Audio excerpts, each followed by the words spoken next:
Hi, everyone. Welcome to Unleashed with me, Scarlett Johnson. Great to have you here. We're going to talk about a very challenging but meaningful topic today with my friend Chloe Cole. I'm so happy that she could join me today ahead of a very important day. March 12th will be Detrans Awareness Day, and you're going to see a lot of things on social media. There's going to be events in DC and all over the country where we talk about detransition. It's something that is being talked about more now, but not enough. This is a topic that's rapidly changing the national conversation around medicine, parental rights, and the protection of children. And there's none better to have this conversation with than our guest, Chloe Cole, who's one of the most well spoken voices speaking out against the medical transition of minors. And she is so powerful because she lived it. This is her story to tell. And she has not only survived, but she's thriving right now. However, her mission is to make sure that no other kid has to go through what she went through. No other family has to suffer what her family had to suffer. And so I'm so pleased to bring her on. Hey, Chloe. Hi. Thanks for having me. Thanks for coming on. I'm so glad that this could work. You look great. So do you. Oh, thanks. So Chloe, uh, it's been a while, a couple months since I've seen you in person. How are you doing? I've been doing great. I have been busy as ever. It Yes. always feels like over the years my schedule tends to ramp up a little bit, especially as I start to go into the spring semester. I start doing a bunch of college events. In fact, I just did my first Prove Me Wrong of the year at UCLA about a week ago, and that was a lot of fun. Oh, wow, that's great. That's great that you're now on college campuses doing this. Would you ever think the first time I met you, you were very shy? You were very well spoken, but very shy. And now look at you. Like does it still do you still get a little nervous when you're speaking in public, or do you feel completely comfortable? I mean, I'm pretty comfortable for the most part these days, but when it's something that is really big and is going to lead to a lot of meaningful change, I still, of course, get nervous because I mean, I really care about this issue and I'm really Yeah. passionate about what I do. And I feel like nerves are honestly just part of the process. And Yes. it's all about how you frame it, right? It's either excitement or it's nerves. Yeah, I feel like even as many times as I've done speaking events, I still in person, live in front of everyone, I still like I can't eat or get completely comfortable till I'm done because then it's like, okay, psh, all right, it's all done. So, but I think that's just because the same. I care and I want to make sure that I'm representing the cause and getting the points across. So just doing my best. But how did you feel when you were in the White House in December, at the end of December? You did such a great job. You were speaking before um, Secretary Robert Kennedy Jr. How did that feel to be in the White House with secretaries? A really big deal. I mean, it was such a surreal experience meeting all these people who I often like read articles about in, in person. Yeah. And for them to be as kind to me as they were, especially Secretary Kennedy. I mean, they all were total gentlemen and very it just it was a very reflective moment of thinking where I was just 4 years ago, thinking that I had no way out of the situation that I was in, thinking that I was forever going to be scarred and ruined from transitioning to this point in time where I could use all of those scars, everything that me and my family had gone through, and finally be seen, um, to finally have this community of thousands of other children who've been harmed be seen by Yeah. none other than our our presidential administration that has been Yeah. the very first in American history to work to protect children from transgenderism. It Yeah. was incredible. I mean, the Secretary of Health and Human Services, and there were undersecretaries there, and Dr. Oz. There was so many. I loved one line that a man can never be a man, a woman can never be a woman. It's that simple. and we have to protect children. It was like, see, you don't have to, have an hour-long speech. It's pretty easy. But that was one of my favorite events by the administration. And because I watch a lot of different departments have these explainers, have these events, have speakers come, but this one was really profound and meaningful, really well done. And the way that they presented the research and started to use phrasing like sex rejecting care, which I so much prefer than gender affirming care, and trying to change the language and make Americans all over the country aware that you're being sold a story, you're being told a lie. The biggest one, the one that really that's really hard to overcome for parents and school boards that are trying to fight back is you're told they're going to commit suicide. You have to affirm, you have to do this, or these kids will die. And as caring adults, you that's the last thing you would want. So when that is weaponized, when that data, that false data is weaponized, it's just it's worked. It's worked. It worked with your parents. It's worked with a lot of different adults. So you have to get that message out there. Don't believe it. This isn't true. Yes, and I love how concise they were with the language that they using saying sex rejecting instead of gender affirming, because it's not affirming anything but a child's mental illness, and maybe not even necessarily mental illness, just natural misgivings during puberty that Yeah. almost everybody, especially us women, face as we're grappling with the fact that we're no longer girls, we're going to become women one day, and there's so many responsibilities to come with that. But It's the fact that they touched upon that lie yeah. and called it out, I Well, think that's is so important because it puts into perspective to people who do not know what is actually convincing parents into doing this to their children. What the lie that they're being sold into doing things that go against their very instincts as parents that they would yeah. never otherwise would say yes to in a million years. And yes, they told the same thing to my parents.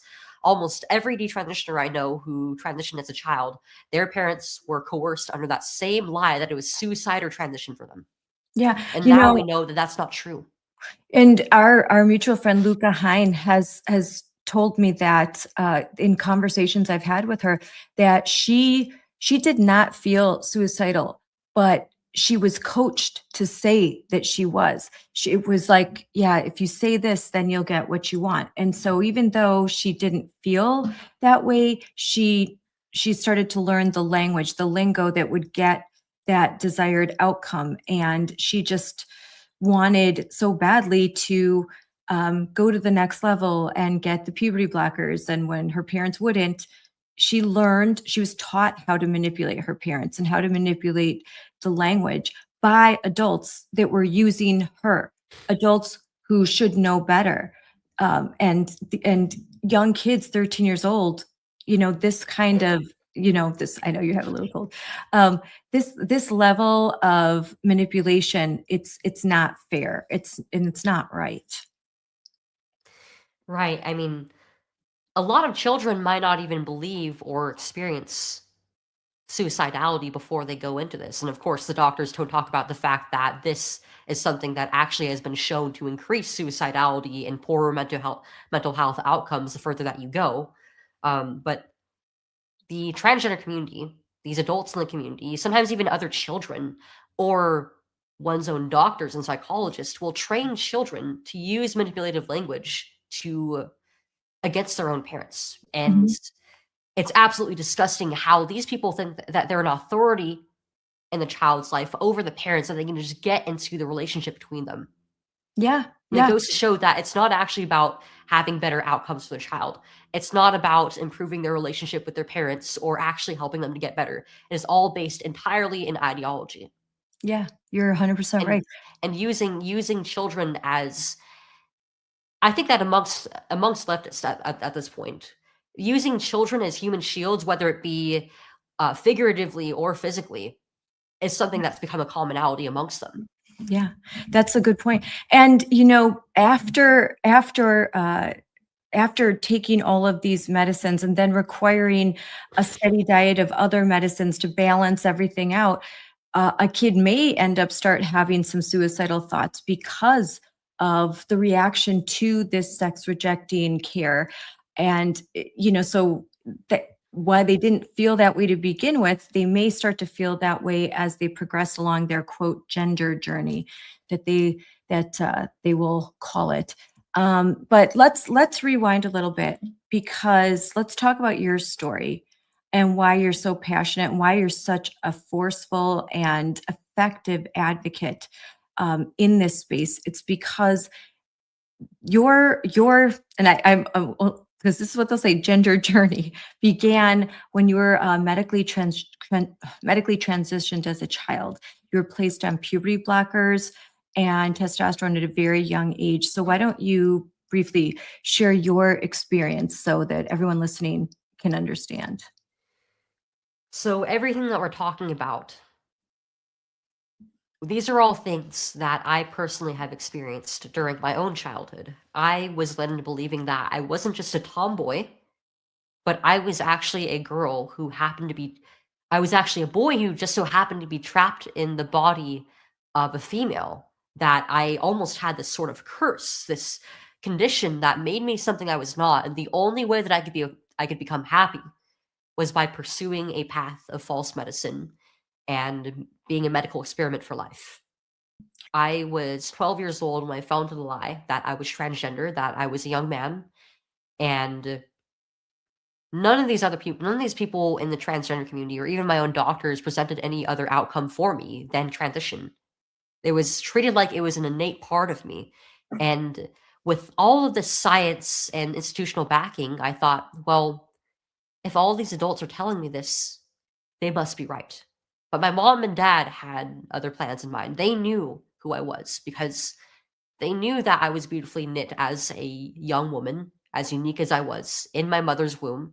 They knew that I was always going to be their little girl, and they understood that I was in the midst of confusion and they wanted to help me through it, Yep. but they never ever wanted me to go down this path. But And unfortunately, they were told that this was life or death for me, yeah. that in order to survive into adulthood, I would have to go down the transgender lifestyle. And so at 13 years old, I was placed on the first few medical interventions, starting with puberty blockers to suppress my perfectly healthy puberty, testosterone injections every week. And at 15 years old, before I had a first kiss, before I had a first boyfriend, before I could even drive a car, I had a double mastectomy to get rid of my healthy two breasts. But that was actually the turning point when I realized just how much harm this was causing to my body. That this was something that wasn't helping me, but it was actually going to take away opportunities from me as an adult. And I knew that if I wanted to have a good future, if one day I wanted to have children, if I wanted to become a mother and a wife and live out a healthy, full life, I was going to have to reject the lies that I was sold. And it was through living through what was basically an earthly hell that led to me being strengthened into the woman who I am today.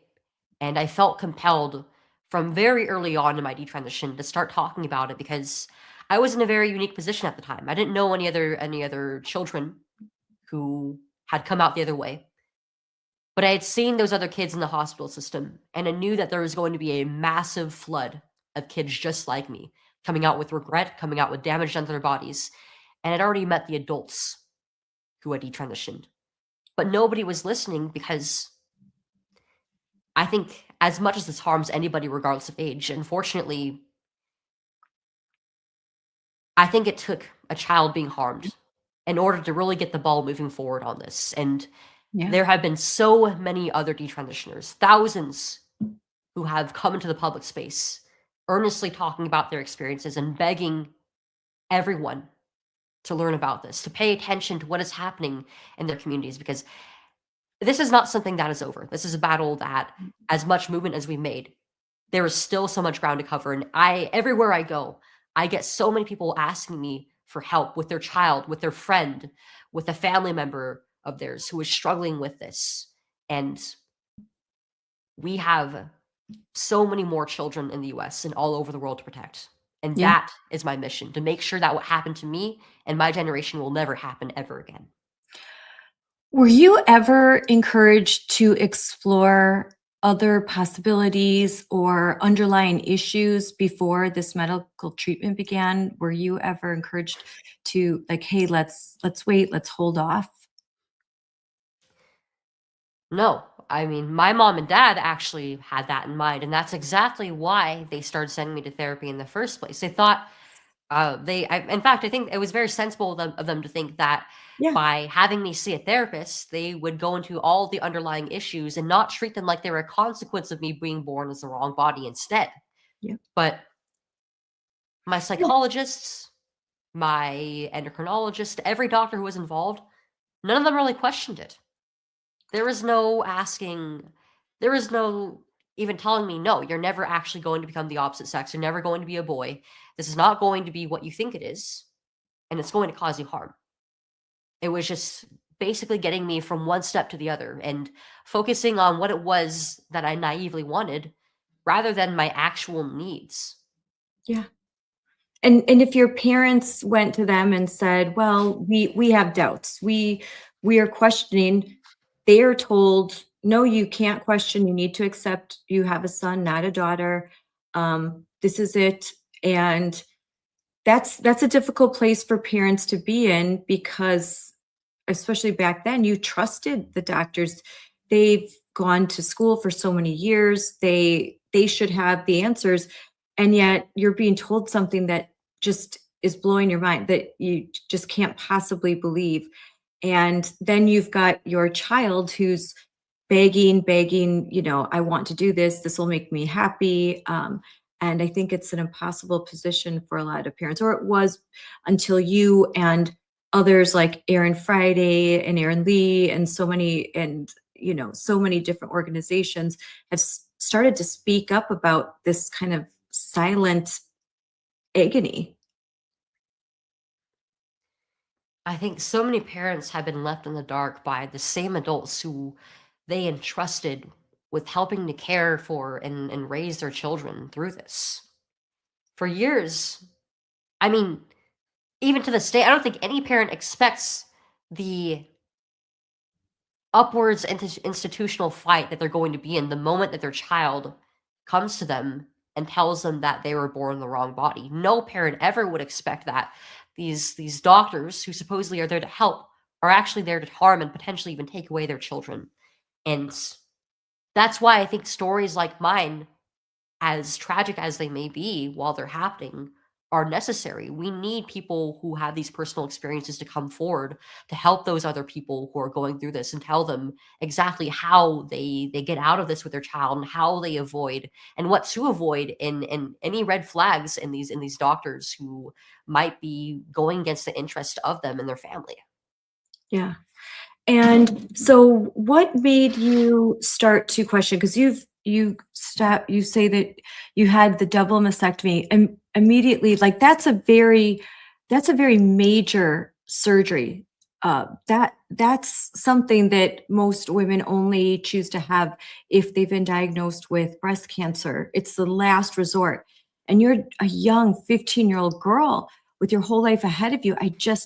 I'm so shocked that there were surgeons and doctors and nurses that were willing to do such a barbaric procedure on a healthy body and a healthy young woman. I actually asked my surgeon about a year or two later why he felt like it was okay to do that to me as young as I was, and his response was, "Well, you already had a psychologist who signed off on it, so I just thought it was okay." No judgment of his own, no critical thinking, just letting his brain and his empathy completely shut off, which, I mean, if you really think about a surgeon's profession, it makes sense.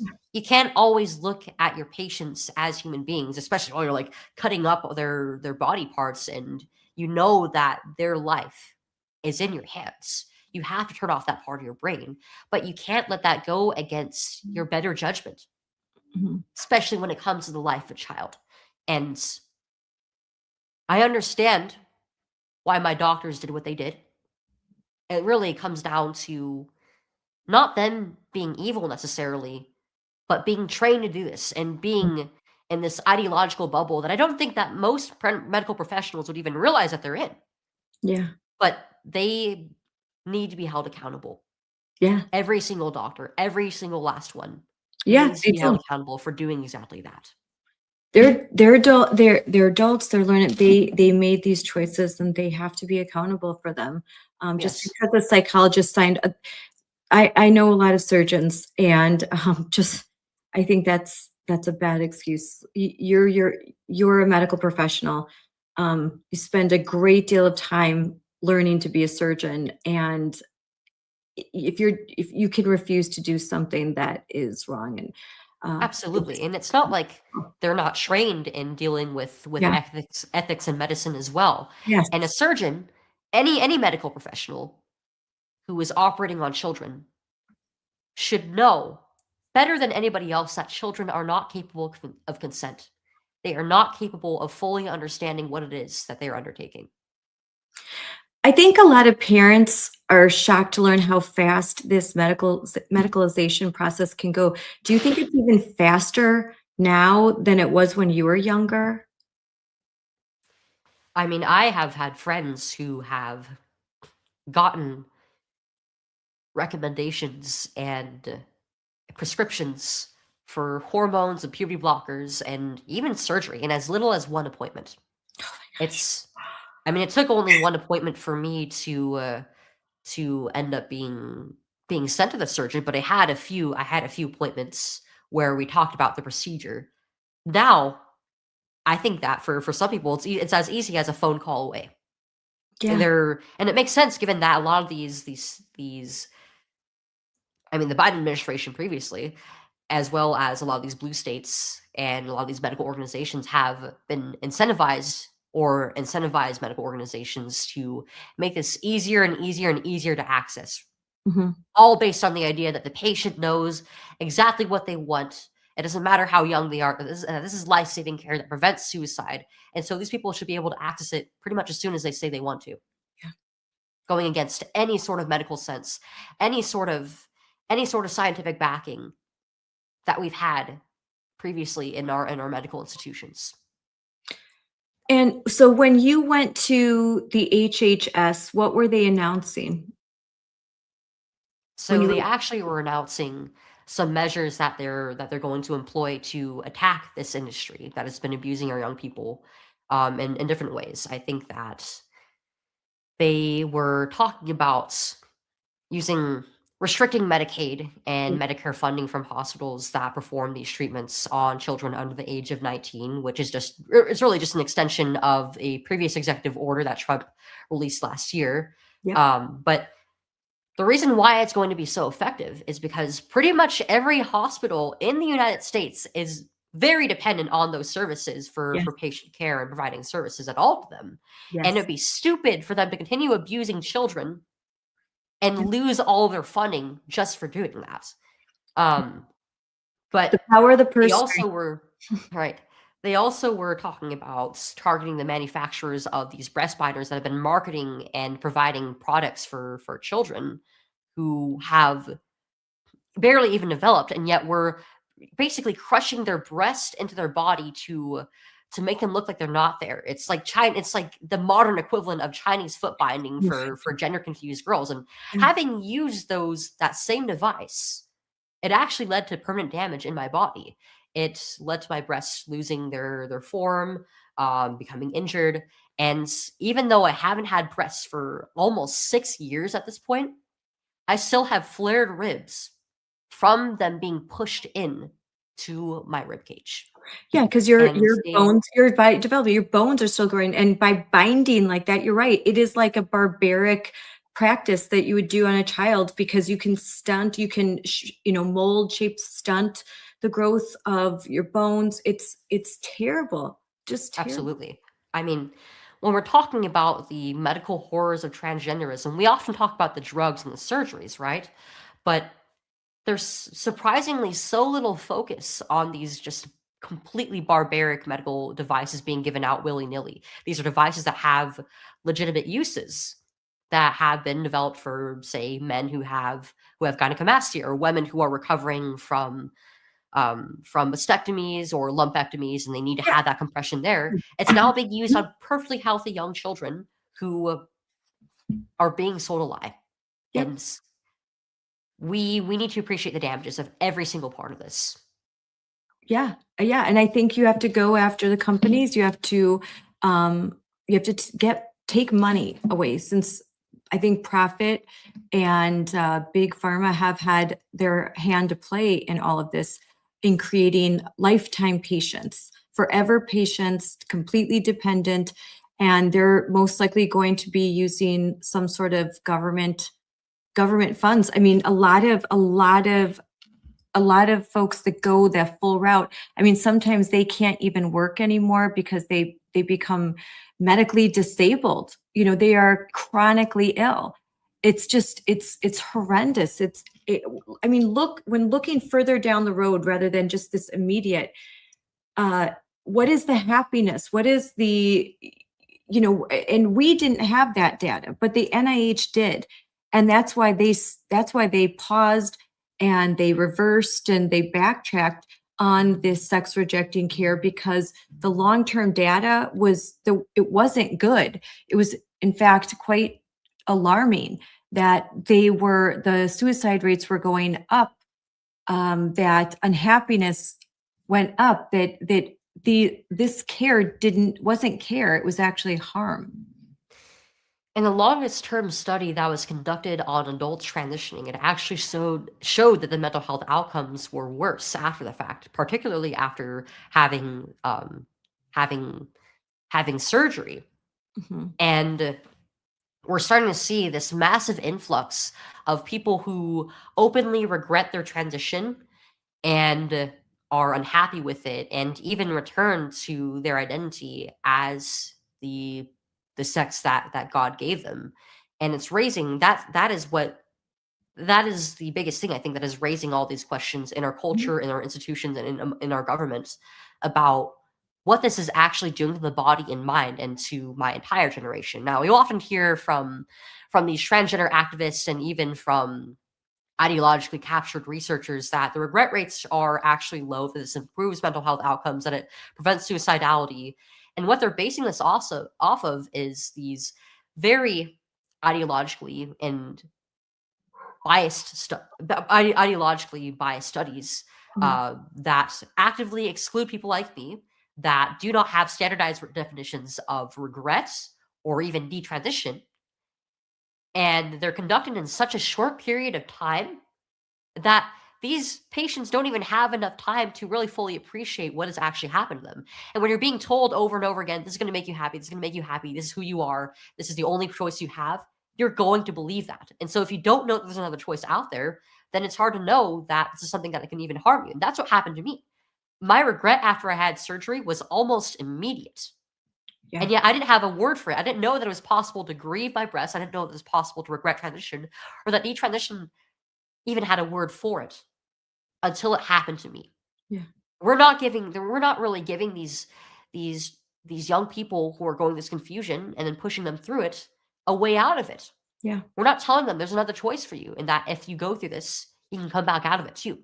Yeah. And it makes sense, because we don't have any codes, we don't have any billing codes, we don't have any standards of care for what happens after you transition. And so even when I tried to report to every single one of my doctors that I regretted it, that I no longer was transgender, that I wanted to be called a man, that I wanted to be called a woman again, that I wanted to have my name and sex marker changed back in my files, it never happened. That was 5 years ago. And I still get letters, I still get emails sent to me referring to me as Mr., as the name that I chose, as a young man, as if nothing ever happened. And if Yeah. that's happening, even if I'm putting in my best effort as a patient to report what happened to me, how can we possibly get conclusive numbers Yeah. on how many people actually regret this and come back out of it? They're not trying to. They don't want to get that now under the Trump administration, and that's another thing that they announced at that at the summit that you're at, that they are actively trying to get good medical data, but that the current data is so corrupted, and that I remember they even talked about, I forgot who, talked about a study that was supposed to be released, but because the results weren't favorable, they hid them. So data Yep. that came in that disproved that the sex rejecting care was just great. It improved the health outcomes of these so-called trans kids. When the data came back and it went against this woke ideology, they just suppressed it. They hid it. They didn't want to show it. Of course they And did. and so how we don't know. I mean, and the data that we do have, though, it points in the direction that we absolutely should not be medicalizing healthy kids, telling them that they were born in the wrong body. Of course, this is common sense. This is just common sense. Right. The The science fact does that back it up. the fact that these researchers are fearfully trying to suppress that data shows that even they know that this is not based in reality at all, that they are actually harming people the further that they push them into it. Yeah. And this is something that goes against our very instincts as human beings. Our cells, whether we're male or female, that is programmed into every single cell of our body. And beyond that, one of our strongest instincts is being able to differentiate between male and female individuals.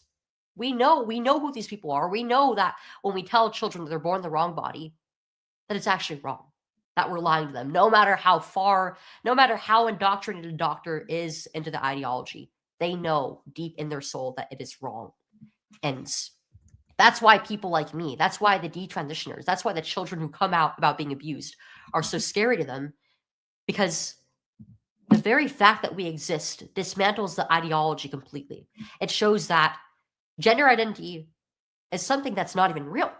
It's not this fixed thing that just doesn't change throughout life. You can very well believe for most of your life that you are one thing and come back out of it and come back to your birth sex and even be harmed by it and become suicidal after the fact, not by the fact that you went through a perfectly healthy puberty. And this is really the only area of medicine that is focused on happiness alone. Why are we so focused on happiness when we are giving sterilizing, mutilative treatments to young people as their only choice, telling them that that is their best bet? I mean, there's so much more to quality of life than somebody's temporary feelings that can't even be quantified. Yep. We need to be looking at the overall outcomes of these people as we did in decades before. We need to be looking at their overall mental health, at their social life, and of course, at the medical outcomes, at the complications that are expending, that are afflicting these people's bodies. Because these doctors are dealing with patients who are not well and arguably should not be making choices around their bodies. I think that if you want to go on these procedures, that should exclude you from being able to even to do them, because believing that you're something that you are not means that you are not in the right state of mind to be making lifelong decisions.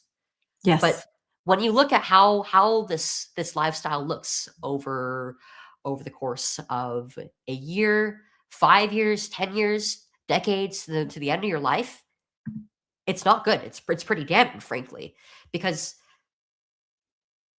the complications will show up at some point or another. Yep. Once you go past a certain point, you are guaranteed to be sterilized, to be devoid of any healthy sexual function. You won't be able to experience a very important part of your life, having sexual relations or being able to have children of your own. Yes. From a young age. Yeah. That is something that will be taken away from you before you even go into adulthood and understand how meaningful all that is. And if you're female, if you lose your uterus, then you go into an early menopause and you're at risk of developing early onset dementia. And if you're a male, then these procedures will make it so that you're at a much higher risk of male breast cancer, of prostate cancer, of testicular cancer. And this is something that over the course of time is going to compromise your health. Yeah. It's going to make it so that you are going to have a short lifespan, whether it be because you realize that you regret this, that this is something that has only caused you harm, that it never actually made you to the opposite sex, and you end up taking your own life, or the complications take your life before you do.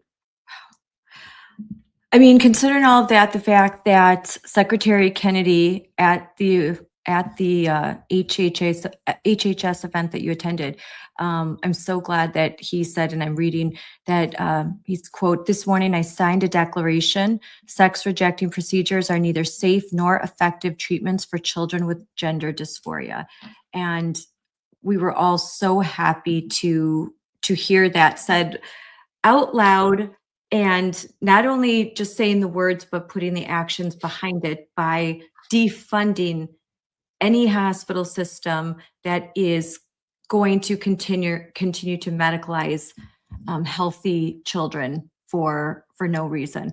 And so without you, without your voice, without you speaking out, that this wouldn't happen, because you're right. People essentially, like, they gravitate towards a story, and you became the face. You became you Chloe Cole, like, your heartbreaking story and your willingness to share it. You kind of stood in the gap for tens of thousands of other kids that didn't have your courage, or didn't have your unique set of skills, your makeup to do what you're doing. So, there's there are so many people that are grateful for what you're doing. So I know I am. Well, that means Uh, a lot. I really appreciate that. It really does. do you think that because of what you're doing, that more young people are coming forward and even desisting, so that they don't have to be a detransitioner, that they hear your story and maybe they desist and they just don't take that first step on the path of being medicalized? Absolutely. And in fact, that was one of my very goals when I first started speaking out at 17.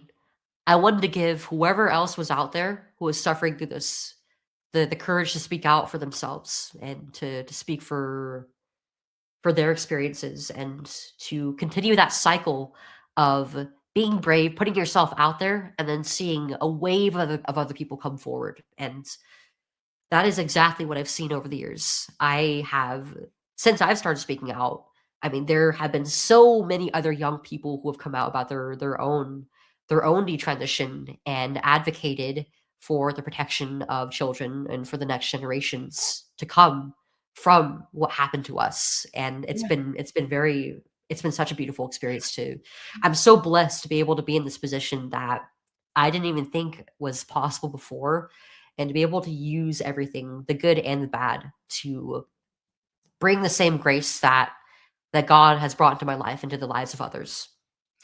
And it's not just you're not only inspiring, but you're taking serious action, because you filed a lawsuit, and you've had some good news recently, right? Right. I'm 21 now. I filed suit when I was 18 against my doctors, because I wanted to hold them accountable for what they did. Yes. I wanted to be able to seek justice for that, and to help other families and children to be able to do the very same.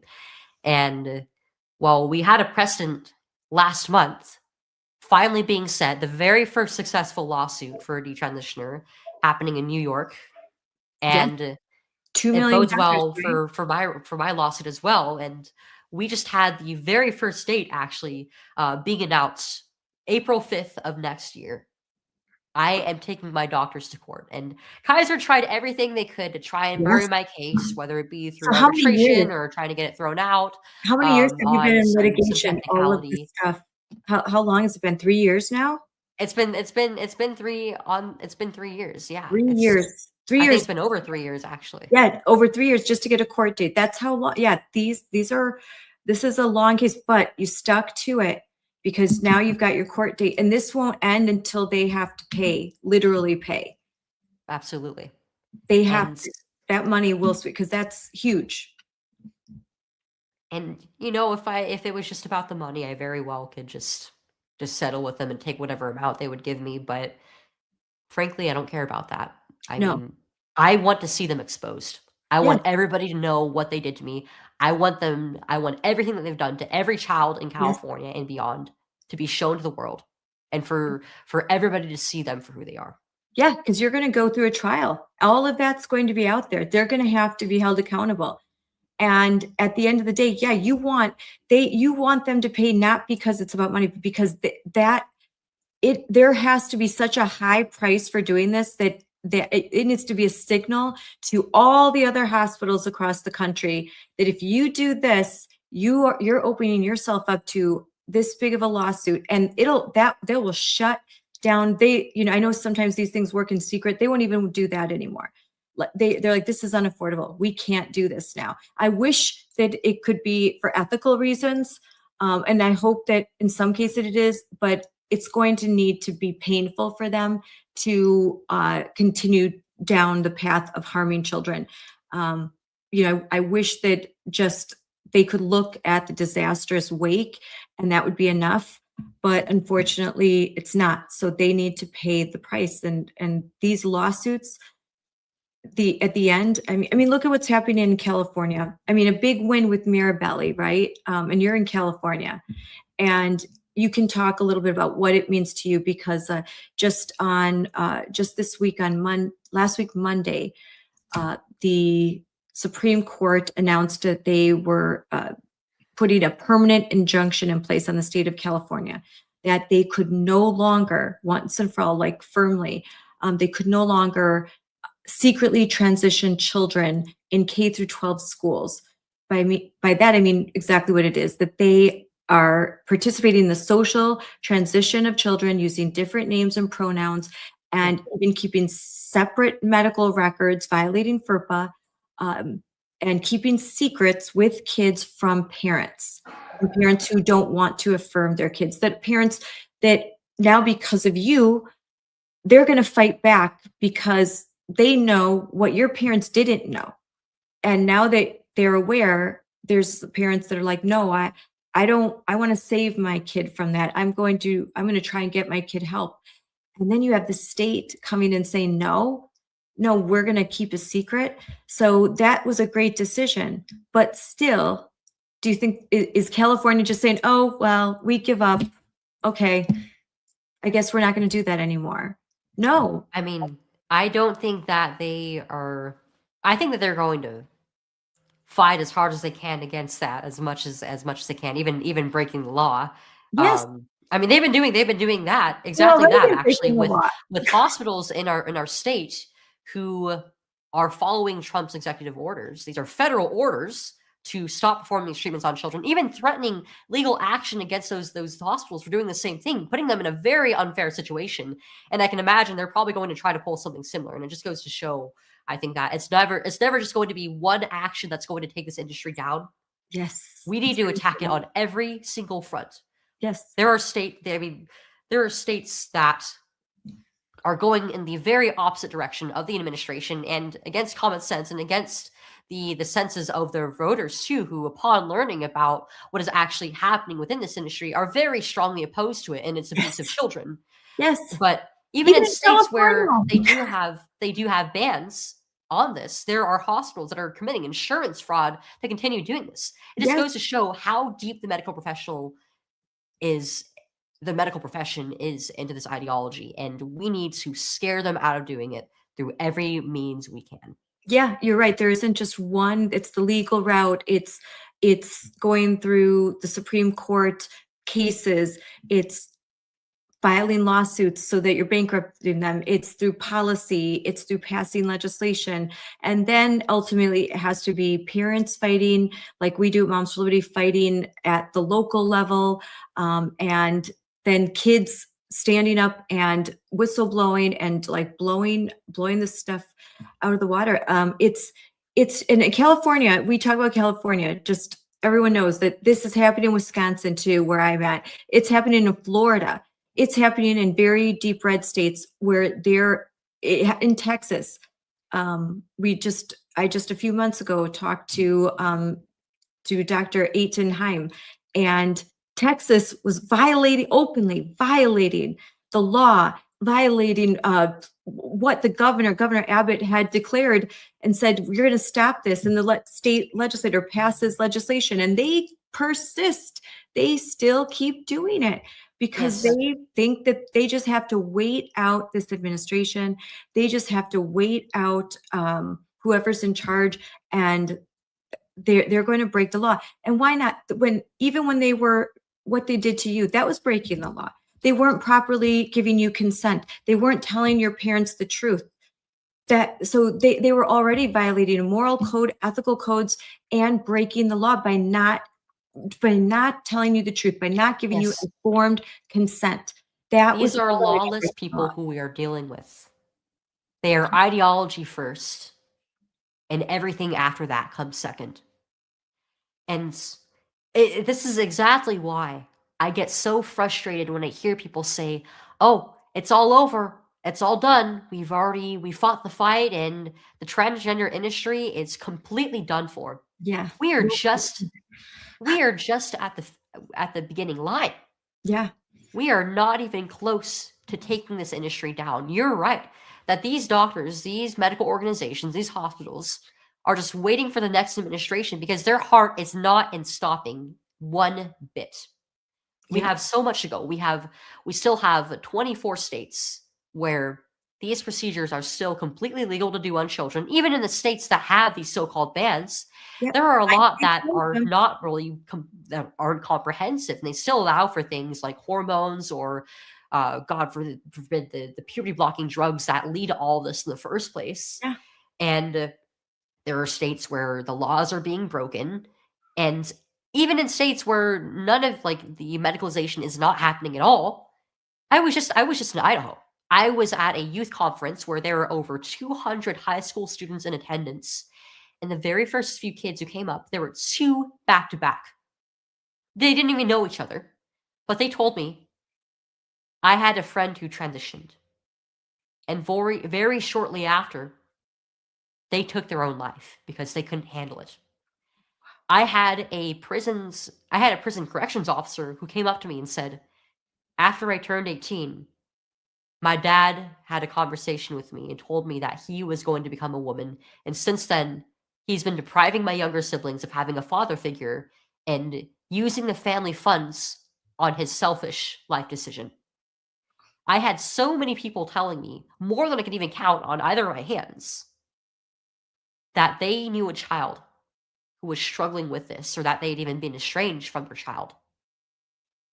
And this is something that everywhere I go to, whether it be a church or a college campus, or if even while I'm speaking on legislation, I'll often have several parents or several family members of a child coming up to me and saying, my child is caught up in this and I don't know what to do. It is so not over yet. Nope. And even once we get to a point where this isn't happening medically anymore, anywhere, we're still up against an ideology that is festering in my generation, that is still confusing young people, and it goes so far beyond transgenderism. If we don't deal with that, this could very well make a comeback, or something worse could take its place. I just took my 8th grade daughter to pick out some books at a bookstore, and the young adult section, the entire young adult section littered with graphic novels and books. I couldn't find one that wasn't quote queer focused, that had it. I was shocked. Then we had to I'm like, let's just get out of here. Because in the whole young adult section, they had them highlighted. And I'm like, where's just a cute book for my 8th grader to read? Just, a cute little, just something that's maybe there's a boy and a girl and they like each other, or something that's teenage related or best friends. It was all like, it was anime. And if this is what kids see, how can this be over? Because they're going to grab a book, and because I'm a little more savvy, I immediately look in the book and I check the author and stuff, and you find out what content. Sometimes parents will send their kids off and they'll come with a book and they're not paying attention, and all of this stuff is just it's just inundated. And then they go to school, and then there's clubs, and you can meet at recess so your parents don't have to know. And it's out there. There's just, you have to have the conversations with your kids, but by no means is woke dead. Woke is not dead. Right. And I think it's really wonderful that you're doing that for your daughter, and I do honestly, I have to thank you for that because I Yeah. feel like so many parents out there, they're just assuming that their child is growing up in the world that they did, but that world is long gone. It's dead. It's not here anymore. And we have to be, as parents, as adults in the lives of the children around us, we have to be extremely vigilant. We have to research for ourselves what our children are either getting into or at risk of being exposed to, and eventually pass on that knowledge to them of what they're going to see. I think there's so many parents out there who are also going in the opposite direction, Yes. are who They aren't have inattentive, but they try to restrict their children from seeing anything out in the world, but that actually might be causing your child more harm in the long term because then once they go into adulthood, once they reach 18, they're out of your house, and it's like they won't know what they're up against. There Mhm. has to be a middle ground Yes. where we, in age appropriate ways, teach our children about some of the dangers of the world and aren't pessimistic or paranoid, but they know what they're going up against and how to deal with it and what to look for instead when they encounter it. Yeah. It's hard. And you just have to alternatives and keep your kids busy. But it's hard. It's a lot of work because Right. there's just so many pitfalls. The number one area, and I know that this is even back when you were younger, this is how you initially kind of got sucked into this kind of cult. It's through the computers, the iPads, the apps, and now it's social media and YouTube and Discord and all of this. There's so much. So why don't you say a little bit about how parents really, really, really need to watch what their kids are looking at on those screens? I mean, to speak to my experience, if it weren't for my use of social media so young, I wouldn't even known that transgenderism was a thing. Yeah. I wouldn't have known that I wouldn't have had this idea in my head that I was actually a boy instead of a girl. I mean, I was insecure, yes, and I would often compare myself to other women, as a lot of young girls that age do.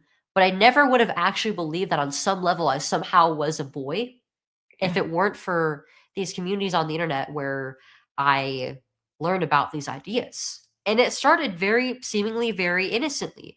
At first, I wasn't even looking for communities like that. It was just I discovered the transgender community and a lot of these other leftist ideologies actually through these online communities of other kids who were just like talking about like the bands they listened to or what TV shows they watched, things that like they I learned it was seem even on through their My face Little very age Pony. appropriate.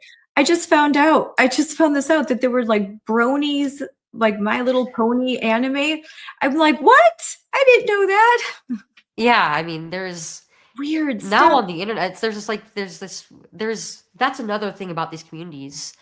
I mean, it seems like it's just a bunch of kids congregating and like doing Yeah. what kids do, right? But there's so many adults on the internet right now who are like engaged in like communities that are Pretending based around to be children's interests, and many of them even like leveraging that to groom children, whether it be ideologically or even into like sexual acts and relationships. And I hate to be like a doomer about the internet because I think that it's actually a very important yeah. tool, and I think that if you're depriving your children of knowing how to use a I computer and mean, knowing how to use information technology for connection with family yeah. members or Let's be or real, for friends school. I or mean, as a learning tool, then they can't attend they might be school. going to adulthood like lacking in this skill tree. But you have to be very intentional about the way that you introduce it to them. You have to let them know, like, I'm going to be monitoring this. I'm going to see, and we're going to have open discussions about this, and I'm going to tell you what you need to avoid and what to look out for and what to report. Um, and I think that I don't. Well, I think that it's something that should probably ideally be introduced at a bit of a later age, and then a lot Yes, of parents who just, like, yes. give it to their, like, preteen and say, like, "Oh, there you go. I'm just gonna let you see whatever is on there." Oh, I'm Um, younger than that, like, really elementary, like, because they think that they have control over these apps and that they can monitor, but kids are smarter than us on this stuff. it's very easy to get around those restrictions. Yes. I mean, Oh, like, all my you're right. friends, I know. when we were given devices by the school, like, starting in 5th grade that had these different filters on them, and, like, in 5 minutes, we could all figure out how to take it off. Ugh, I know. And that, like, these adults are not as crafty as they think they might be, especially Yeah. when when you're dealing with, like, a bunch of kids who are they want to see the outside world And you're and will dealing do with whatever it takes. companies that are actively doing everything they can to market to you and get to you. So they're telling parents what they wanna hear, but then they market to you guys and they need you as consumers.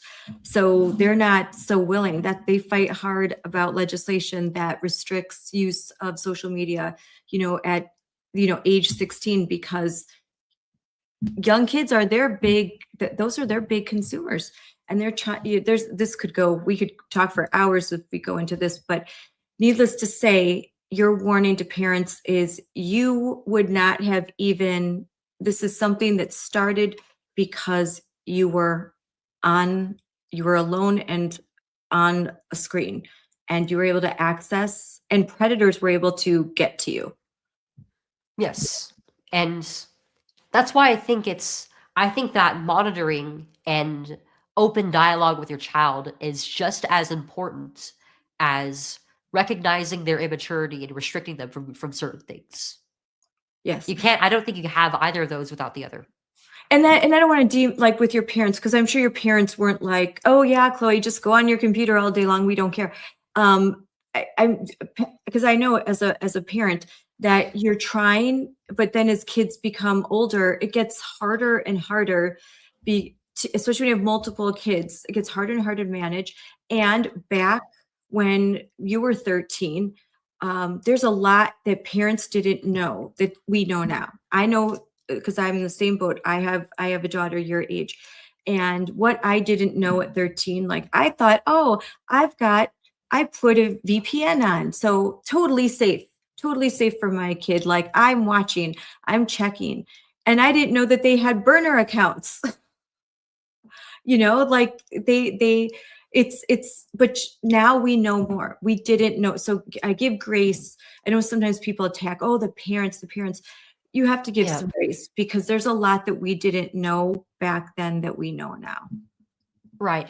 And I mean, considering even just the generational difference, my Yeah. generation was really the first one to be raised with this information highway basically just sitting in our pockets and being able to access the internet whenever we wanted to, and growing up in the age of social media. Yeah. It's hard as an adult to understand, um, Yeah, the power of it. if you weren't already raised with that, the power of that. Yeah. Yeah, and I had a bunch of younger kids, and I didn't fully and luckily, like, I was able to monitor, but, I had to pull my kids back from social media, and that's a lot harder to do than just don't give it to them. Wait. I waited for with my youngest 2, we waited a lot longer than with my other 3, but because when we learned what was going on, then we acted. And Right. yeah, our kids didn't like us a lot, but who cares? We were protecting them. And your teenager's not going to like you very much, but they're going to thank you in the end. So, Absolutely. And I think that that's one of the things with that's one of the problems with the rise of so-called gentle or permissive parenting. It's made us so that parents are almost afraid of their own children and how they'll react. It's like, as parents, part of your job, one of the most important parts of your job is telling them no. mhm, You know that not everything that your child wants is going to be good for them. Like, when they're very young, they might want to try and touch a hot stove, but that you know that it's going to burn their hand. And it might seem that their judgment gets better as they get older, but children, like, especially as they go into the adolescent part of their lives, they're only going to get more and more risky because they're going through that rapid period of development, which is often confusing. And you need to be there for them at every step of the way. You need to tell them no. You need to understand that sometimes it might put a strain on your relationship with them, whether it be for a moment or for a few months, maybe even a few years at a time. But you're not doing it for their feelings. You're doing it for their safety and for their soul. Yeah, you are. Doing it to foster them into a safe environment where they will go into adulthood being protected from things that could hurt them. Yeah. Yes. So I know we're coming up on an hour, so I want to end on a good note. There's something else that you're doing that's really big, and it's the Chloe Cole Act, and you're obviously advocating for that. So explain to everyone what this is and why they should be calling their congressmen and senators to get this passed. So I have been working with Representative Bob Onder of Missouri on the Chloe Cole Act, which is going to be federal legislation that will protect not just a select few kids in the United States from transgender harm, but every single one. Because right now, we have many states that are trying to protect children from these procedures. There are many that have laws that aren't fully comprehensive, and then there are many others that are trying to continue that abuse of our kids. Yes. And if we want to take down this industry, if we want to make every child safe, we need to enact federal legislation that is going to make every medical step of the process illegal, and also for those children who have already been hurt to be able to seek legal justice for themselves. Because the statute of limitations in almost every state right now makes it so that most children, most kids who go through this, once they get into adulthood, they can't seek justice for themselves. They No. can't sue their doctors. They can't be compensated for the lifelong harm that has been pushed onto them from such an early age. Yes. We can't get that And legislation passed. right. And that So is we need it exactly at the why federal level. while we as conservatives have the stronghold in Yeah. Congress, in our culture, we need to get the Chloe Cole Act passed to Yes. make sure that what happened to me will never happen again to our future generations. That's 100% because there are states where, like mine, where we try to get this legislation passed just to give a right of action so that minors who were medicalized can get justice later when they inevitably have this regret. Even there's some cases where the girls are 21. It's not that far. That's not, they had a double mastectomy at 17 or 18, and they can't sue their doctors when they're 21. And that's ridiculous. That's ridiculous. But so we need this federal legislation so that there isn't this sort of one state has this law, another state has this law. We need just the outright banning of sex rejecting procedures, drugs, everything for minors. And so I know we at Moms for Liberty are 100% in support of this legislation. So Thank you so where is it much. at right now? Where is it at is it, are they going to be introducing this? Have they introduced it already? So it was just introduced, I think, right before or after the State of the Union. Okay. I'll have to do my research, but yeah. Okay, great. So I have a guess that you'll be there testifying when I would hope I would absolutely love to. yes, I'm sure you will be, and we'll be watching. But this is really important legislation, and I'm so proud that you are doing this. I mean, look at lawsuits, legislation, activism, and then you go and you talk, you travel the whole country and you testify to state legislative bodies and ask them to please pass state legislation that protects children and ends this barbaric practice. So I thank you for that as well. Thank you so much. I mean, um, your support and the support of Moms for Liberty over the years has been I mean, I've been so grateful for it and everything that you guys are doing to protect the rights of children, protect the rights of parents and families, and to continue spreading awareness on what is going on with our children and in our culture. Thank you. Now, March 12th is Detrans Awareness Day, Detransitioners Awareness Day. But do I remember when this was just a small little event in DC, and now look, like you're the OG. So this started as just a small group meeting in DC. Let's talk about detransition, January Little John, Aaron Friday, just, and now it's a huge movement.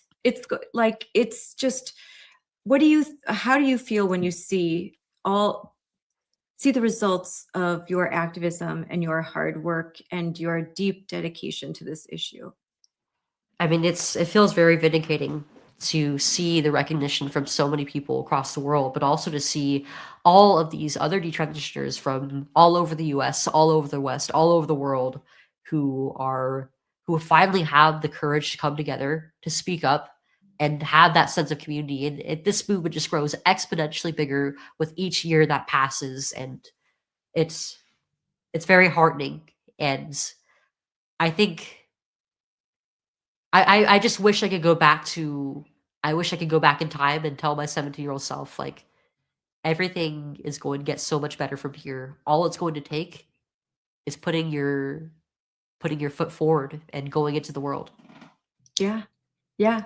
And and the reason why you want to talk about detransitioners is because it was silent for so long. It just, the silent suffering. There was no celebration, like when the announcement that you are trans or non-binary. There's no celebrations, no parade. When you say, "I think I made a mistake. I am a woman, or I am a man," and you embrace your biological sex. Um, they're the only, like, that's why we want to cheer you on, because you know, the woke, those teachers, the influencers, they're not going to cheer you on. And as a matter of fact, they're pretty hurtful and hateful. When you leave their cult, they're not very happy. So I think that this Detrans Awareness Day is a way for us to cheer you and to lift you up and to recognize you and say, you're amazing. And it's really hard to speak out and say you made a mistake um, when it's so personal. It's so, like, and you still bear the scars, but that you can do that, and that you can love yourself and love all, because we're all broken. Like, not there's not one of us, it's just some of us have our scars more visible than others. And we all just have Absolutely. to embrace and love each other in our brokenness, because that's what makes us human. Absolutely. And I think the single biggest thing that has helped me and really anybody going through this is knowing that I'm not alone, that this is not just a one-off experience, and that there's a whole life after loss. That, I think, has been the biggest part of my message over the years. And even for the people who decide not to speak up, who decide to never even get involved with other detransitioners or, like, speak to the community once, I think that's why that makes it so much more important for those of us who have that strength, who have the kind of personality to come forward with that, to do so, so that other people don't have to. Yeah. Yeah. Yeah. And you've created a beautiful life. And I think that's the message, that you don't even have to say the words. It's just apparent. And that gives hope to the girl that rejected her body for whatever reason. And now has been having a change of heart and doesn't know how to take that first step, or the boy that rejected his body and now wants to change, wants to do something different. But how can I do that? How can I take that first step? And then you help them to recognize that you can take that first step and the next one and the next one. And at the end, you can still create a really beautiful life for yourself. It's not even close to being over. And being able to do that, being able to meet those people who have said that stories like mine gave them the courage to do that is exactly what has made this battle so worth it over the years. Yep. Well, thank you, Chloe, for being on and telling your story again.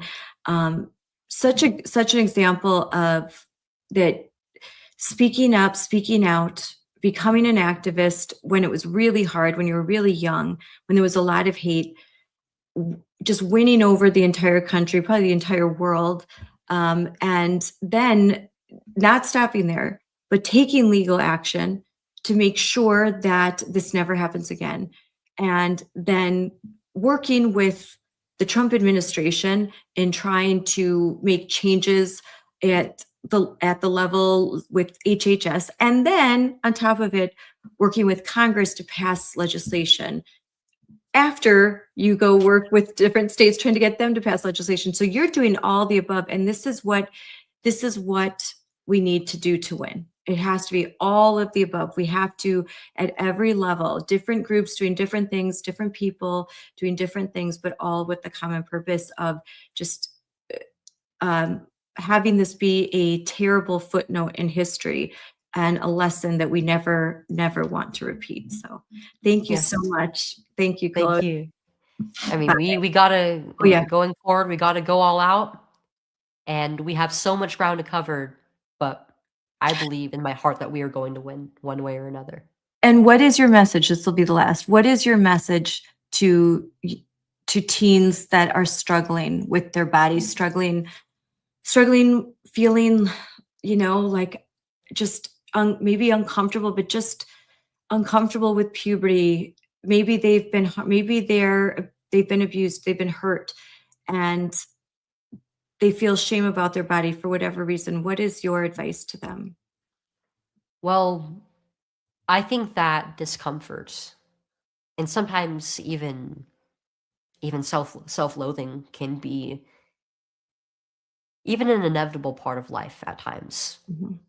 And while you're going through puberty, as you're watching your body change, as you're even as you change as a person, that's not going to be easy to go through. But it's something that we all have to experience. It's a necessary part of our lives in order to fully become adults, physically and psychologically and socially. It's not something that you can run away from, and you are never truly going to resolve this distress unless you recognize it for what it is, until you figure out where it is truly coming from. Because the problem is not your body, it is coming from within your mind, within your soul. And that's not to say that this is a flaw in your character or anything, but in order to move forward, you have to know where this is stemming from in order to tackle it and face those issues before you even begin to think about what it is that you look like or how other people perceive you.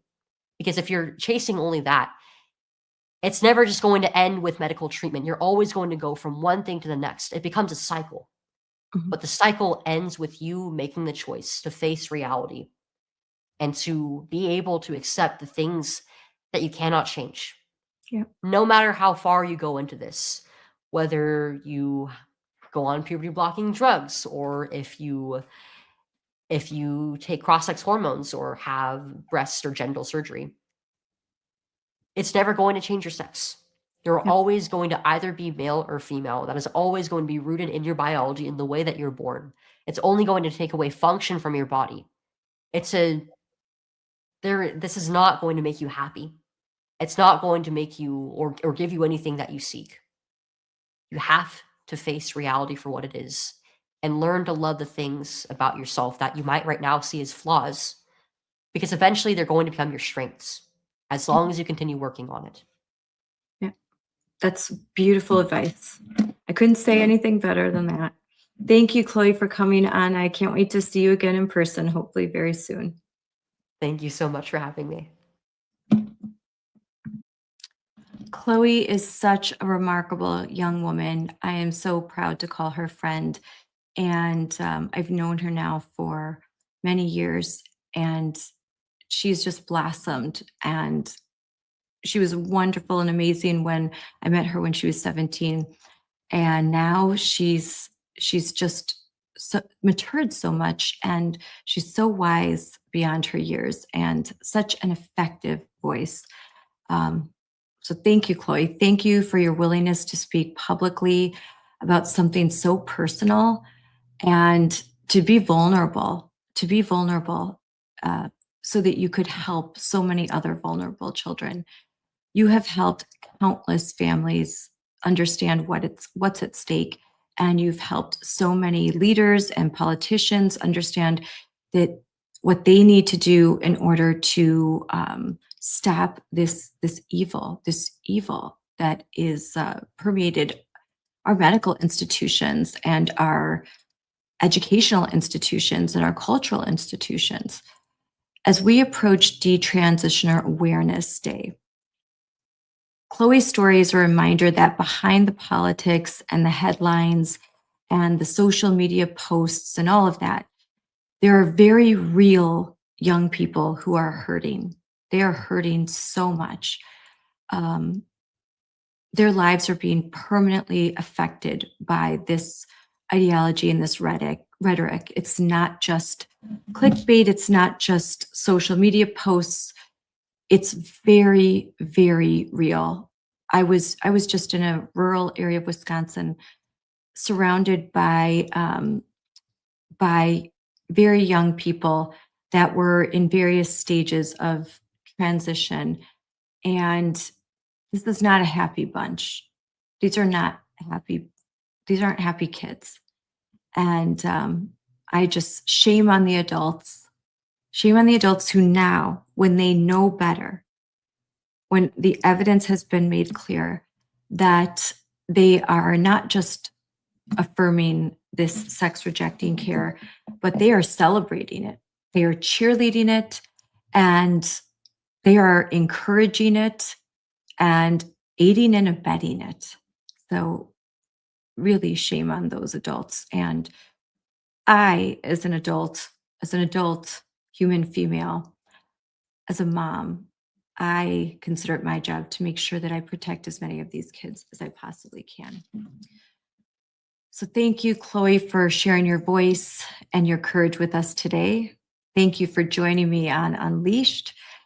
And to everyone watching, if this conversation means something to you, please share it. The more people that understand what's happening, the better chance we have to protect the next generation of kids and to ultimately defeat gender ideology. So thank you so much. And make sure that you're doing everything you can in your community to stand up and be just a little bit as courageous as Chloe Cole. Bye. Parents, you must always hold the keys to the AI toolbox. AI is already in classrooms across the country. Millions of teachers are using AI in various ways. They use it to grade papers and to streamline their workload. They use it to create individual learning plans for students. And students are already using AI too. They're using it for research in the classroom, and some are using it to create new technology and use it in innovative ways to advance their learning. It's really exciting to see what's happening. Truly, there's also a downside to having AI in the classroom without any guardrails. We hear stories in the news already across the country, and parents are testifying that this is happening. Parents who say character AI is also pushing dangerous content to kids, and at times acting like a digital predator. These companies knew exactly what they were doing. They designed chatbots to blur the lines between human and machine.